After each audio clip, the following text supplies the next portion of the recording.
You know, usually when you look at a map of a city, you expect the infrastructure to remain relatively fixed. Right, the downtown stays the downtown. Exactly. The sprawling residential suburbs stay the suburbs.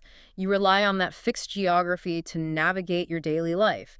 You know where you're going because, well, the ground beneath you makes sense. Yeah, it's stable. But when you map out the American family over the last half century, that geography completely falls apart. Oh, completely. It really does. It's as if the streets are constantly moving while you're driving on them. I mean, the downtown has relocated to the outskirts, the borders have dissolved, and half the population seems to be navigating with a compass that points in a totally different direction than it did just 30 years ago. That is probably the most accurate way to describe the sheer scale of what we're looking at today. We're talking about a demographic and cultural earthquake here. Yeah, an earthquake. The ground is shifting underneath our most fundamental social units. And, it leaves a lot of people feeling profoundly disoriented. They're looking for a traditional map that simply does not align with the modern territory. And that profound disorientation is exactly what we're unpacking on this deep dive today.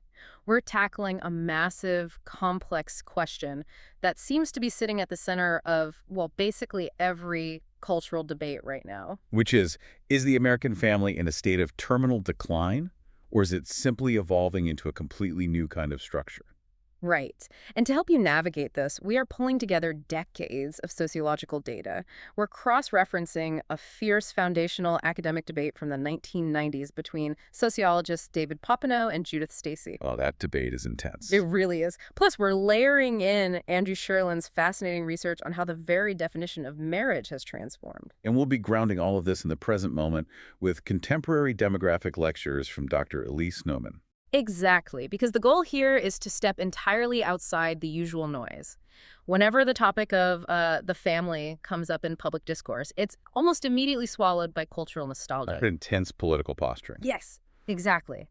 And just to be super clear with you listening, we're not taking any sides here. Whether the sources lean left or right, we are just impartially reporting on the academic viewpoints to help you understand the core mechanics of what's happening. Right, by looking at the hard sociological data and the historical context, we can start to see what's actually happening to marriage, to child rearing, and to the way human beings organize their private lives. So let's start with the panic. Yes, the panic. Because if you read the headlines today about birth rates or, marriage rates, there is a distinct undercurrent of panic. And that panic has a very specific academic origin story. It really does. It goes back to the 1990s. Right. When sociologist David Popenoe wrote a highly influential piece evaluating the American family between 1960 and 1990, he didn't just suggest the family was changing. No, he outright declared it was in a steep, unprecedented decline.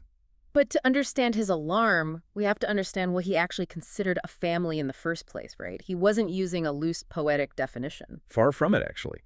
Popenoe approaches this through a strict structural-functionalist lens. Structural-functionalist. Let's break that down for a second. So in sociology, structural functionalism views society as a complex system whose parts work together to promote solidarity and stability. Like a biological organism. Exactly like that. The economy, the education system, the legal system, these are all organs that perform necessary functions to keep the body alive. Okay, that makes sense. And Popenoe views the family as the most vital organ of all.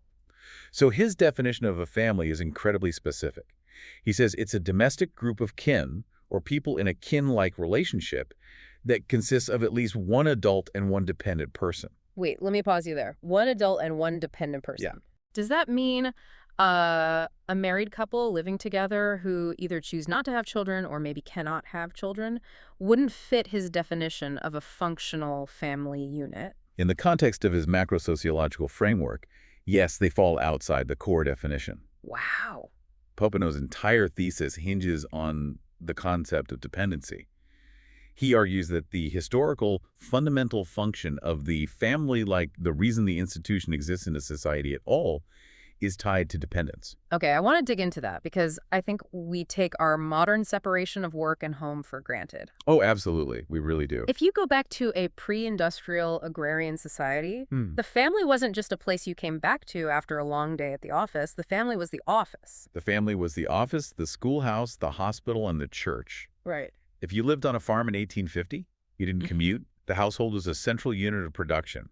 Everyone from the grandparents down to the young children had a specific economic role that was required for the physical survival of the unit. You grew the food, you preserved it, you made the clothes. Exactly. The family had a monopoly on almost all of society's essential functions. But then, of course, the Industrial Revolution happens. People start leaving the farm to work in factories. Right, and we invent public schooling. So kids leave the house to be educated by professionals. We build hospitals, so the sick and elderly are cared for by doctors and nurses instead of, daughters and wives. So Popenoe is looking at this massive historical arc where the family is essentially being stripped of its original functions. Oh, but wait, didn't he think that was a good thing? I mean, having hospitals is definitely better than hoping your cousin knows how to set a broken bone. Yeah, he actually concedes that stripping away those peripheral functions was largely a good thing. Society advanced. We want professional doctors treating illnesses and specialized teachers teaching algebra. Sure, obviously. But his argument is that this process of outsourcing eventually went too far. Ah, too far. Yeah. The nuclear family was stripped down to its absolute bare essentials. By the mid-20th century, the family only had two core functions left that it alone was supposed to provide. Which were? The rearing of children and the provision of deep affection and companionship. Okay, I want to try an analogy here to see if I have a grip on Popenoe's perspective. Go for it. It sounds like he views the historical family as a Swiss Army knife. Oh, I like that. Right. For centuries, it had a tool for absolutely everything. It had a saw for building, a magnifying glass for education, a specialized blade for economic survival. Yes, exactly. But over the centuries, society came along and said, you don't need the saw anymore. We built a lumber yard. You don't need the magnifying glass. We built public schools. So they pulled those tools out of the knife. Right. Now, the modern family is just a handle with a standard blade and a corkscrew children and companionship. That's a perfect way to put it. And Popenoe is looking at the 1990s, seeing rising divorce rates and dropping birth rates, and concluding that even those last two tools are rusted and broken. That analogy captures his thesis perfectly. He is sounding the alarm because he believes those final two tools cannot be outsourced. Right, like no government program or public school can replace the intimate, dedicated children function of a stable family. Exactly. And his data from that 1960 to 1990 window paints a stark picture of those tools failing. He points out that families grew smaller, they became dramatically less stable, and they had a shorter lifespan as an intact group. The numbers from his research are pretty staggering when you look at the speed of the shift. They really are. I mean, he notes that the total fertility rate, which is the average number of children a woman has over her lifetime, dropped from 3.7 in the late 1950s to just 1.9 by 1990. And just to maintain a stable population, a society needs a replacement rate of 2.1. So the family, as a reproductive engine, was suddenly failing to even replace the existing population. He also tracks the stability of the unit. He notes that in 1960, 88% of children lived with two parents. By 1989, that number plummeted to 73%. Wow. The divorce rate more than doubled in that same 30-year window. So Popenoe looks at this and concludes that the family lost its social power and its moral authority over its members. People just became less willing to sacrifice their individual desires for the sake of the structural unit. But wait, if Popenoe admits that outsourcing the other tools of the Swiss Army knife was a net positive for society, why is he so convinced that the knife is broken now? Is it possible we just need the family to do even less? Or did we just stop needing the other tools? Right. Exactly. Or does he think human beings actually changed on a psychological level? Well, he leans heavily into a psychological and cultural shift. He theorizes a profound weakening of child-centeredness in American culture. Child-centeredness. Yeah. In his view, a healthy society prioritizes the next generation. But he observes a culture turning inward, focusing on adult self-actualization at the expense of dependence. Interesting. What kind of trends did he point to? He points to macro-level trends that emerged in the late 20th century. Things like the rise of adult-only living communities, taxpayers increasingly voting down local funding measures for public schools if they don't personally have school-aged children, Oh, wow. and the growing market for spaces that explicitly exclude kids. So it's the ultimate critique of individualism. Mm. He is essentially saying that once the family was no longer required for basic economic survival, adults realized they could prioritize their own happiness over the grueling, self-sacrificing work of raising the next generation. And he sees the massive surge in out-of-wedlock births and the destigmatization of divorce as the ultimate proof of this. Right. For Popenoe, The fact that society stopped punishing or shaming people for getting divorced, even when children were involved and the family structure was fractured, proves that adult emotional fulfillment became the highest cultural virtue. Superseding the structural needs of the dependent child. Exactly. He even calculates that the percentage of a person's life spent actually living within a family unit hit an all-time low. Wait, really? What were the numbers? In the year 1800, you would spend about 56% of your life residing with a spouse and children. By 1980, due to people marrying later, having fewer kids, and divorcing more frequently, that dropped to 43%. This framework is so crucial to understand because, it's not just historical trivia for you to memorize. When we turn on the news today and see pundits debating family values, Oh, all of it. or politicians arguing about demographic collapse, or even social media trends romanticizing traditional homemaking, they are almost universally operating from Popenoe's structural-functionalist playbook. It is the dominant narrative of traditionalism.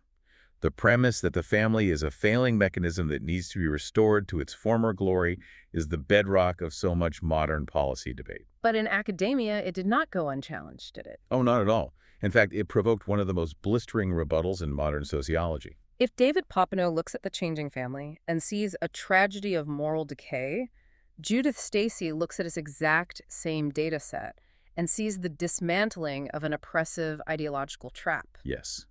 Judith Stacey's response is phenomenal to read. She published a piece directly countering Popenoe called Good Riddance to the Family. Which is such an amazing title. Right. You don't title an academic paper Good Riddance unless you are ready to completely dismantle the opponent's entire foundation. And she goes straight for the jugular, attacking Popenoe's very definition of what a family is. Because Stacey writes from a constructionist perspective. Okay, let's contrast that. The functionalist looks at society as a biological body with necessary organs. What does the constructionist say? The constructionist says, no, society isn't a naturally occurring body. It is a construct. We built it, we designed the rules, and those rules usually serve the people holding the most power. She argues that the family isn't a rigid empirical object that you can measure in a laboratory to see if it's broken. It is a symbolic ideological construct. So she's saying Popenoe is measuring the family against a fake yardstick. Basically, yes. And this brings up what I found to be the most fascinating aspect of both Stacey's work and Dr. Newman's modern lectures. They both point out a massive, glaring flaw in Popenoe's baseline. A huge flaw. When Popenoe talks about the family declining between 1960 and 1990, he is explicitly using the 1950s as his gold standard of what a healthy family looks like. Right, the classic 1950s model. The male breadwinner, the female homemaker, high marriage rates, a booming birth rate, and incredibly low divorce rates. The Ozzie and Harriet or Leave It to Beaver ideal. Exactly. But both Stacey and Dr. Newman look at the demographic history of humanity and point out that the 1950s American family was an absolute demographic anomaly. It was a bizarre, temporary glitch in human history. I think Dr. Newman even refers to Popenoe's reliance on it as fundamentally ahistorical. It was an anomaly created by a very specific set of post-industrial economic and political conditions following World War II. Like what? Well, you had the GI Bill injecting massive wealth and housing opportunities into the middle class. You had an unprecedented economic boom. Right. And there was a deliberate cultural push to get women out of the wartime factories and back into the home to make room for returning soldiers. So this single-earner middle-class family was not the natural resting state of humanity. It was a heavily subsidized, momentary economic luxury. Precisely. This completely flips Popenoe's argument on its head. It's like someone analyzing the climate of a city, but they only use data from a freak 2-week heat wave in July, and then they spend the next 30 years panicking because the temperature is declining back to normal. That is a brilliant way to phrase it. Stacey is saying Popenoe treated a 10-year economic boom as humanity's default setting. And she didn't just stop there. No, she unpacks the dark side of that anomaly. Right. She argues that the traditional nuclear family of the 1950s, which Popenoe idealizes for its stability, achieved that stability largely through the systemic subordination and economic dependence of women. So the male breadwinner, female homemaker model required half the adult population to rely entirely on the other half for basic survival. Exactly.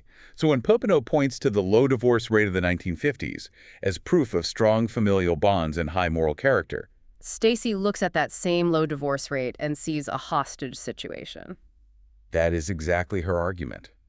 Before the widespread introduction of no-fault divorce laws in the 1970s, ending a marriage was a grueling, legally complex, and highly stigmatized process. Right, you couldn't just say, this marriage is broken, we are miserable. No, in most states, a woman had to legally prove her husband was at fault, usually by documenting severe physical cruelty, abandonment, or adultery.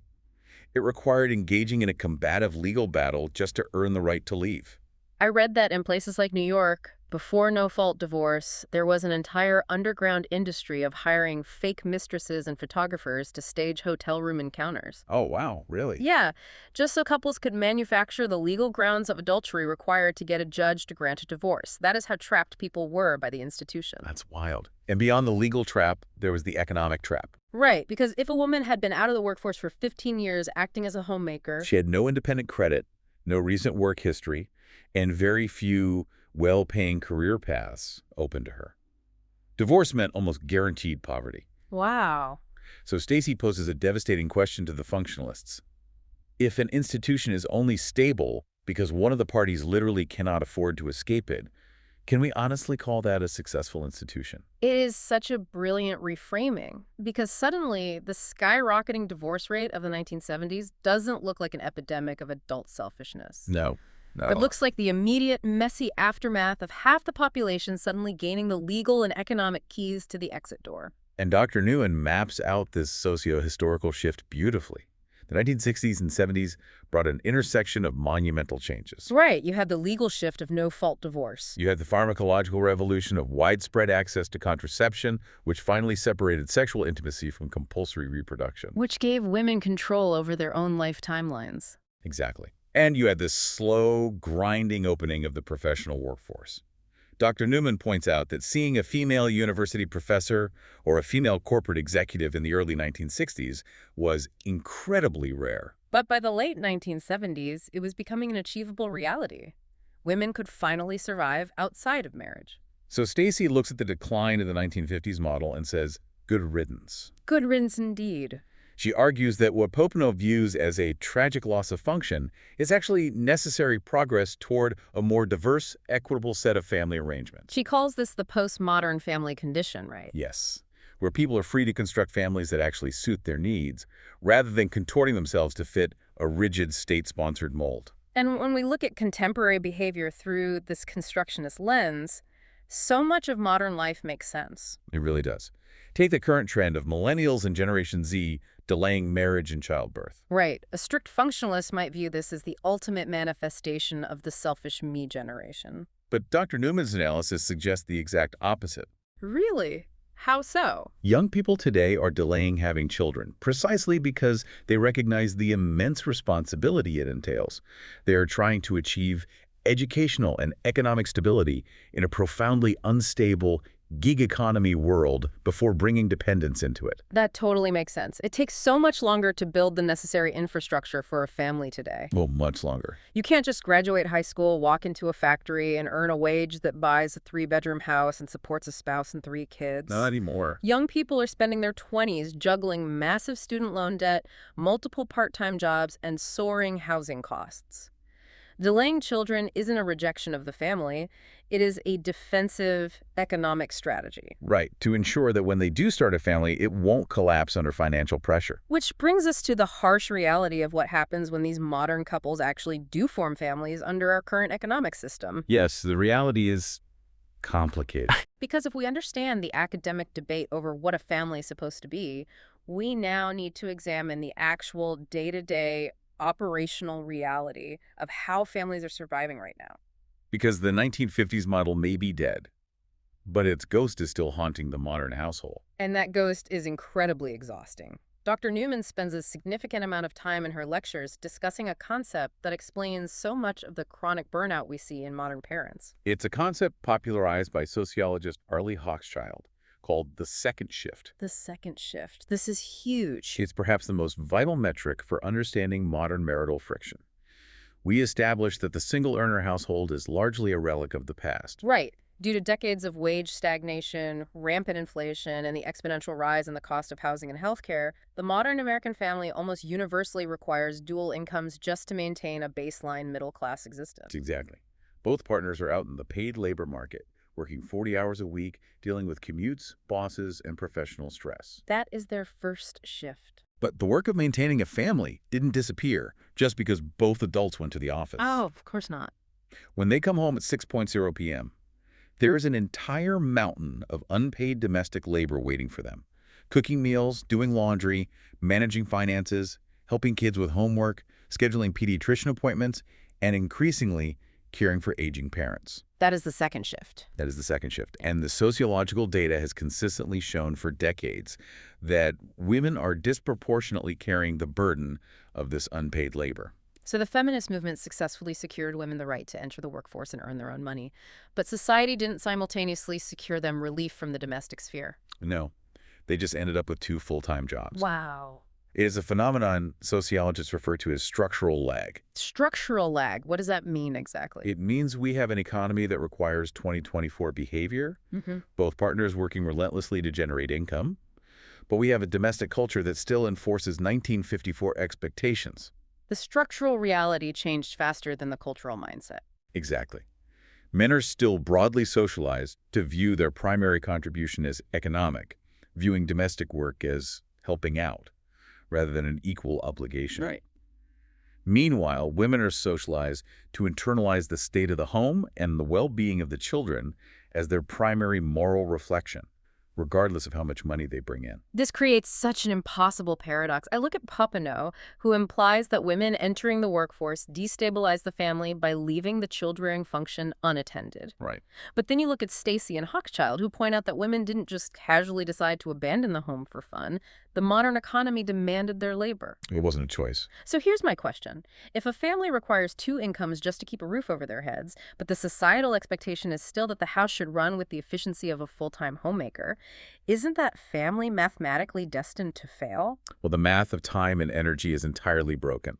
A week only has 168 hours. If you subtract the hours needed for dual full-time jobs, commuting, and baseline sleep, the remaining hours cannot possibly accommodate the intensive, hyper-vigilant style of modern parenting and household management that society expects. At least not without someone experiencing profound physical and psychological burnout. Exactly.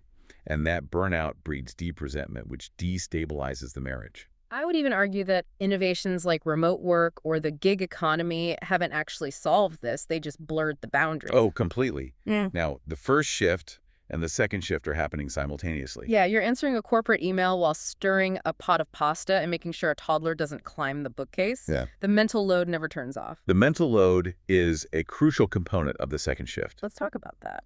It's not just the physical act of doing laundry. It is the invisible cognitive labor of anticipating that the laundry needs to be done. It's remembering that a child has a growth spurt and needs new socks, Right. and calculating when to buy the detergent. That executive function of running a household remains overwhelmingly gendered. You cannot sustain a mid-20th century domestic ideal on a 21st century economic engine. When those two forces collide, the institution of marriage takes the impact. And the impact has been severe enough to fundamentally alter the DNA of marriage itself. It really has. If the traditional model is crushing under the weight of economic pressure and shifting gender roles, what is actually happening to the idea of getting married today? Well, if we want to understand that, we have to look at the work of sociologist Andrew Cherlin. Yes, Cherlin. He introduced a framework that completely changed how I view modern relationships. The deinstitutionalization of marriage. Cherlin is essential here because he traces how the internal meaning of marriage has morphed over the last 100 years. Okay. He doesn't just look at divorce rates.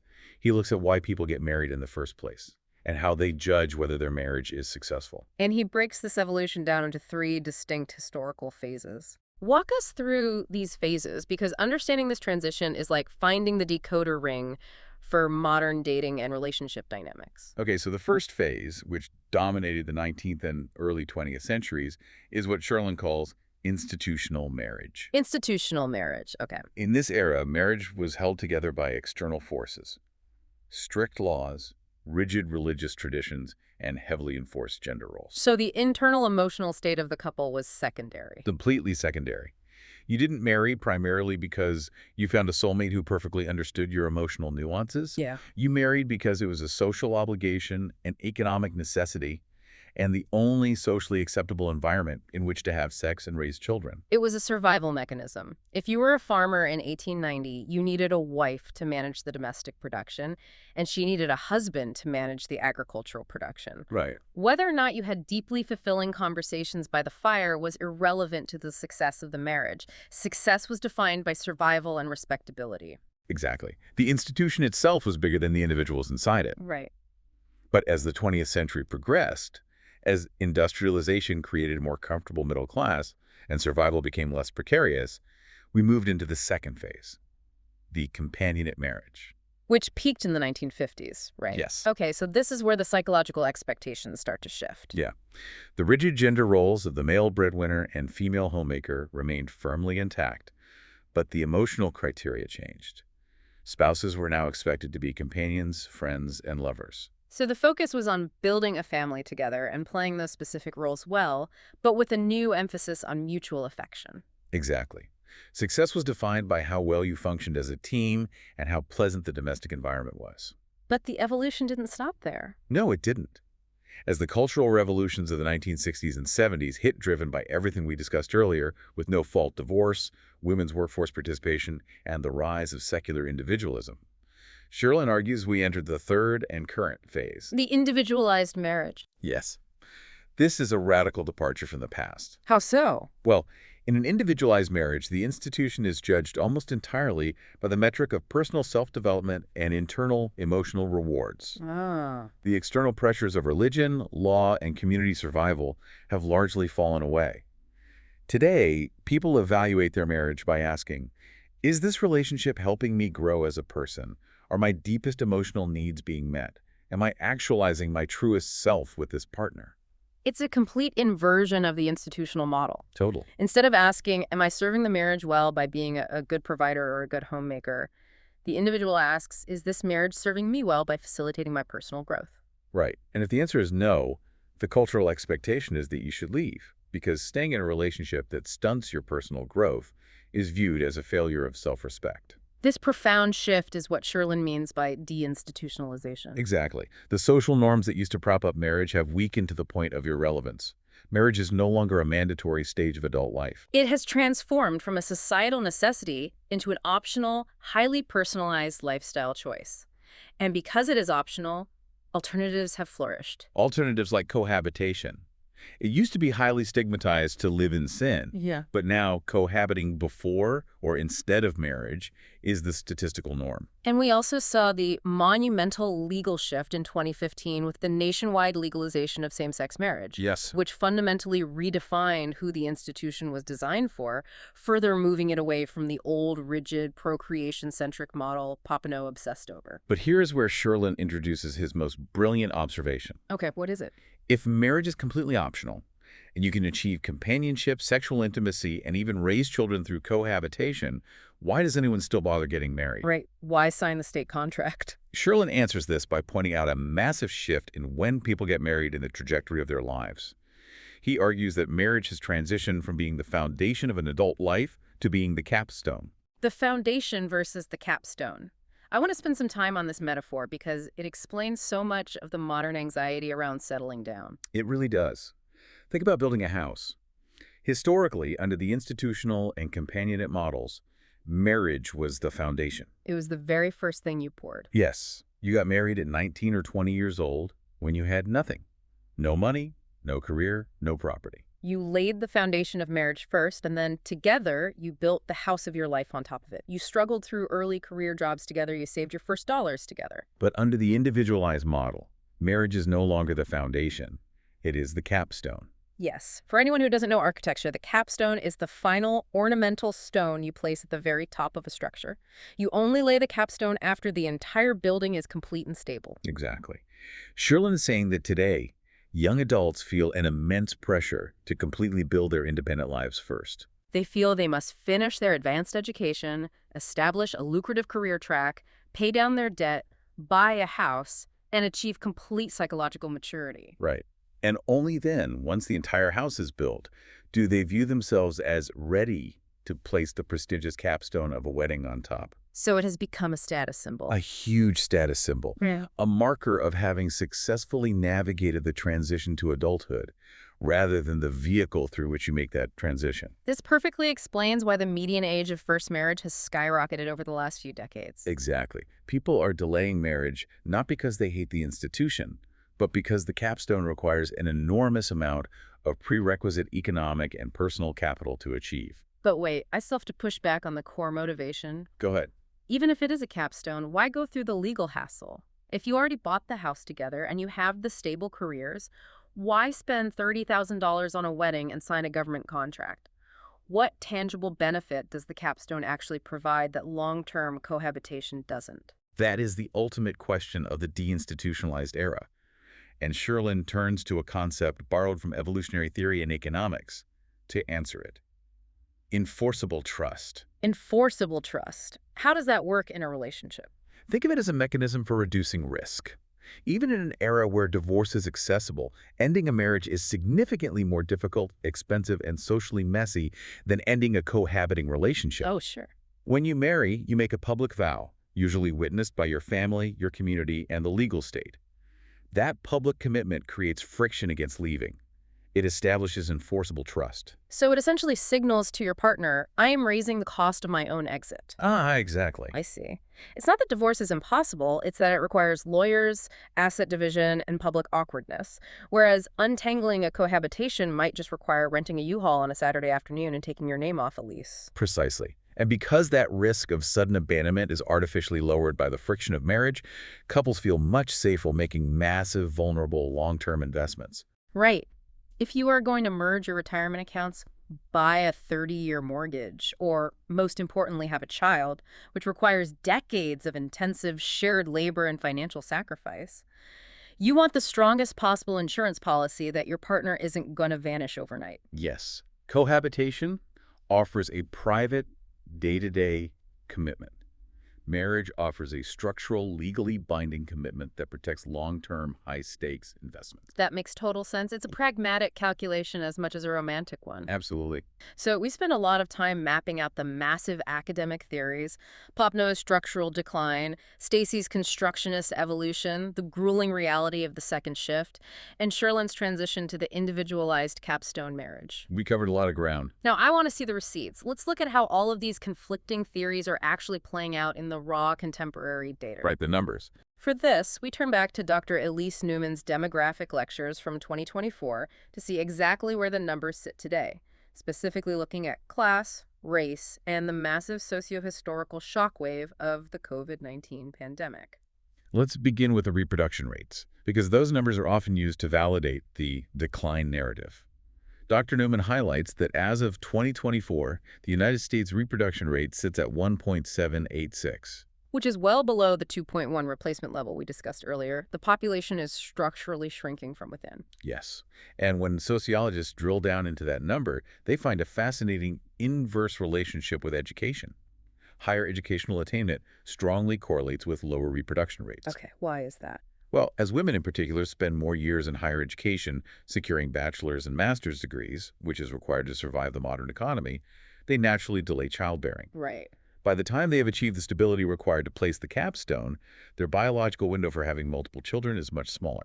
Dr. Newman also explicitly notes the role of abortion access in these demographics, pointing out that middle-class, highly educated white women have historically utilized those services at higher rates to delay childbearing until they are economically prepared. Which directly impacts the overall family size averages for that demographic. It is a calculated management of reproduction. But the data gets incredibly nuanced when we look at marriage and divorce rates. If you listen to popular culture, you hear the endless refrain that 50% of marriages end in divorce. Right. It's treated as an inevitable law of gravity. It's the statistic everyone quotes when they want to prove the family is dying. But Dr. Newman points out that this narrative is outdated. Wait, really? Yeah. Over the last decade, the divorce rate has actually been slowing down. It is declining. Wow. Concurrently, the overall marriage rate has held steady and even seen a slight long-term uptick. That feels completely counterintuitive to me. If marriage is totally deinstitutionalized and individualized, shouldn't it be more fragile than ever? Why are divorce rates dropping? Because of the capstone effect. Think about who is getting married now. In the 1970s, people were still marrying as a foundation, often very young, and before they were financially stable. Okay. Today, because marriage is a capstone, the people entering into it are older, more highly educated, more financially secure, and more psychologically mature. They have already survived their volatile 20s. Because they waited until they were stable to build the marriages they build are ironically much more resilient. That is exactly it. Marriage isn't dying, it's becoming an elite institution. The people who manage to achieve it are well equipped to sustain it. That is a massive aha moment. And we also have to factor in legal expansions. The 2015 Supreme Court ruling that legalized same-sex marriage nationwide introduced a massive demographic of couples who had been previously barred from the institution. Right, couples who actively desired the enforceable trust and legal protections it offered. Exactly.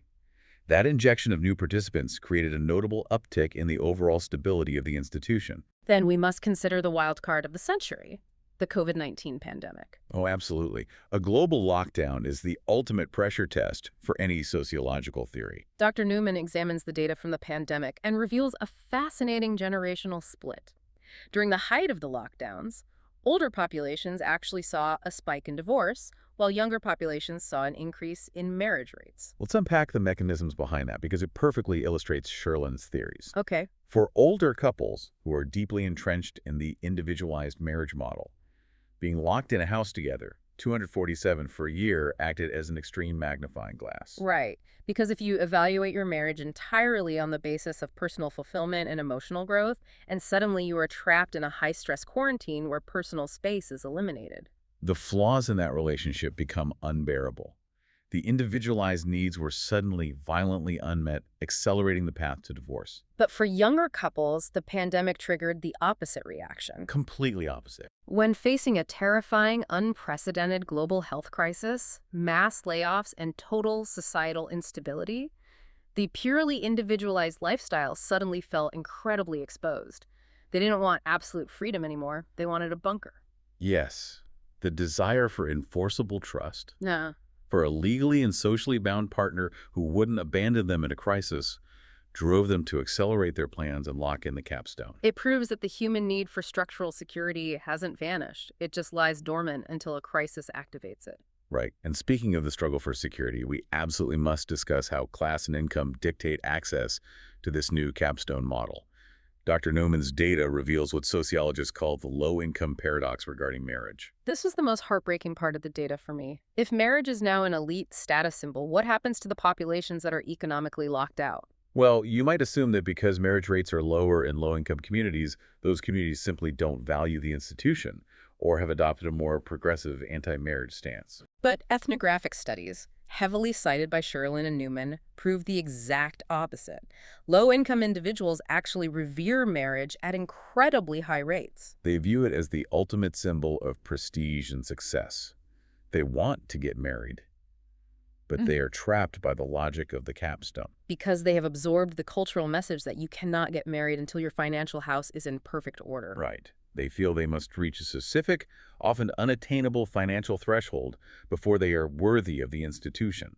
They want the stable job with benefits, the savings for a respectable wedding to prove their status to their community. And the ability to pay the bills without the constant grinding stress of poverty. Cherlin actually cites interviews where women explicitly state they will not marry their partners, even partners they have been with for years and with whom they already share children, until the man can consistently demonstrate economic stability. In their eyes, marriage requires more than love. It requires capital. It's an economic lockout. This completely shatters Popenoe's moralizing tone. I mean, Popenoe might look at a low-income community with low marriage rates and high out-of-wedlock birth rates and declare it a moral failing, a collapse of child-centeredness. But the data shows it is an economic failing of the broader society. These couples aren't rejecting the moral value of marriage. They are being priced out of the capstone. And Dr. Newman carries this nuanced lens into her analysis of race and marriage demographics, too. Yes, she notes that the marriage rate is notably lower for Black populations in the United States compared to other racial demographics. And she is very careful to emphasize that you absolutely cannot divorce this modern statistic from deep historical context. You cannot understand the present without the past. Right. She traces the roots of a non-marriage ethos back to the horrific historical legacy of chattel slavery, an era where black families were systematically legally dismantled for economic profit. And where enslaved people were violently barred from participating in the legal institution of marriage. Exactly. That historical trauma, combined with decades of subsequent systemic economic disenfranchisement, mass incarceration, and housing discrimination, has created profound structural barriers to achieving the modern middle-class capstone. But, and this is a massive but that destroys the functionalist argument, Dr. Newman concurrently points out a beautiful, resilient cultural distinction. Oh, definitely. While the formal marriage rate might be lower, black populations often hold an incredibly high cultural reverence for children. She notes that within many of these communities, children are viewed as profound gifts. They are highly desired, celebrated, and deeply valued by extended kinship networks, completely regardless of the biological parent's legal marital status. It is a devastating counterexample to Popenoe's strict formula. It really is. Popenoe essentially argued that no formal marriage equals a selfish society that doesn't care about children. But here we have a demographic reality that bypasses the rigid legal institution of marriage, yet fiercely maintains and protects the core function of child-rearing through extended community and kinship bonds. It proves Stacey's point. The family is not a single rigid organism. It is adaptable, and it survives outside the boundaries of the 1950s blueprint. Which brings this entire deep dive directly back to you, the listener. Right. When you look around at your own life, at your own relationship, or the choices your friends and siblings are making, you now have a totally different map to read the terrain. Are your friends delaying marriage because they are afraid of commitment? Or are they just exhausting themselves trying to build the economic capstone first? Or are couples choosing not to have kids because they are inherently selfish, or because they are terrified of the crushing, unequal reality of the second shift? The data overwhelmingly suggests that we are not witnessing a moral collapse. We are witnessing a logical adaptation to a brutal economic and cultural landscape. It forces us to look past the easy, nostalgic moral panic and examine the actual structural realities people are trying to survive. The family isn't dying. It is frantically trying to evolve to survive the environment we have built for it. So let's look back at the massive journey we've just taken.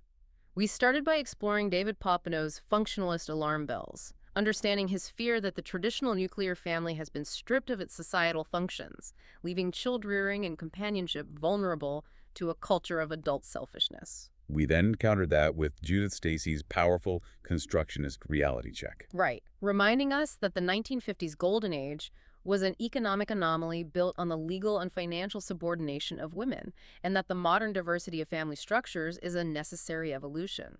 Then we waded into the exhausting reality of this second shift, examining how structural lag forces modern families, particularly women, to balance the demands of a 21st century dual-income economy with the ghosts of 1950s domestic expectations. And finally, we unpacked Andrew Cherlin's brilliant concept of the deinstitutionalization of marriage, observing how it transformed from a mandatory foundation for survival into a voluntary, highly individualized, and often economically gated capstone achievement. It is a totally new way to understand the people around us. But before we go, I know you wanted to leave us with one final, deeply provocative concept from Cherlin's research on the future of relationships. Something to keep us thinking long after the audio stops. Yes. When Cherlin speculates on the alternative futures of marriage, he references a prominent sociologist named Anthony Giddens, who proposed a concept called the pure relationship. The pure relationship. What exactly does a pure relationship look like? Well, imagine taking the individualized marriage to its absolute logical extreme. Okay. Imagine a future society where human connection is completely untethered from external forces.